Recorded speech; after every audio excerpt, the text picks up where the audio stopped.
সুপ্রভাত সবাইকে। আজ আমরা দুই কাজিন মিলে একটি মজার অ্যাডভেঞ্চারে বের হয়েছি শীতের সকালে গ্রাম বাংলার বিশেষ দুটি জিনিস উপভোগ করতে, তাজা খেজুরের রস আর সরিষা ক্ষেত। চলুন আমাদের সঙ্গে। তো প্রথমেই আমরা আপনাদেরকে দেখিয়েছিলাম যে সকালবেলা একটি ব্লগে দেখিয়েছিলাম যে আমাদের পিছনে অত্যন্ত অনেক মানুষ খেজুরের রস খাওয়ার জন্য ভিড় করছে, এবং এই খেজুরের রস সকালবেলা মিষ্টি স্বাদ নেওয়ার মজাটাই আলাদা। গাছ থেকে রস নিয়ে কলসি কাটা দেখা, সেই সাথে বালতিতে করে আমরা সেটাকে বাড়িতে পৌঁছে দিয়ে আসি, এবং তারপরেই আমার কাজিন তো দেখে বলছে, হওয়া কি সকাল হয়ে গেছে, এদিক ওদিক তাকায় দেখে।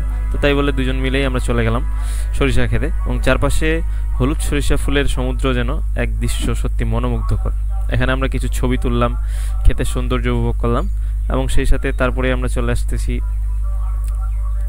এই সুন্দর সরিষা ক্ষেতটা দেখার অন্যরকম একটা ভালো লাগে আর কি। তো গ্রাম বাংলায় এসব দেখা যায়। তারপরে একটু মোটামুটি শুট নিয়ে আমরা সামনে এগোতে থাকলাম, এবং সামনে যায় দেখি ওমা আরও কিছু সরিষা ক্ষেত, এবং এইখানে আমাদের জায়গাগুলোতেই সরিষা ক্ষেতগুলো লাগানো হয়েছে, এবং সাথে আলুর গাছ দেখতে পেলেন।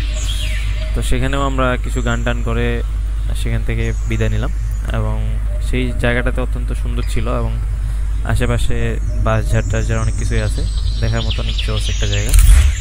তো এটা ছিল একটা দারুণ অভিজ্ঞতা। প্রকৃতির কাছাকাছি এসে আমরা এক নতুন এনার্জি পেয়েছি, যেখানে অনেক ফটো নিলাম দুজন মিলে, এবং খেজুরের রসের সাথে এবং সরিষা ফুলের সাথে আজকে আমাদের দিনটা অনেক সুন্দরভাবে কাটছে।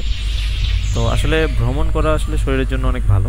আপনি চাইলে ভ্রমণ করতে পারেন, সেক্ষেত্রে আপনার অভিজ্ঞতা বাড়বে, অ্যাডভেঞ্চার বাড়বে, আপনি নতুন কিছু জানতে পারবেন, শিখতে পারবেন, এবং আপনাকে ভালো লাগবে অবশ্যই।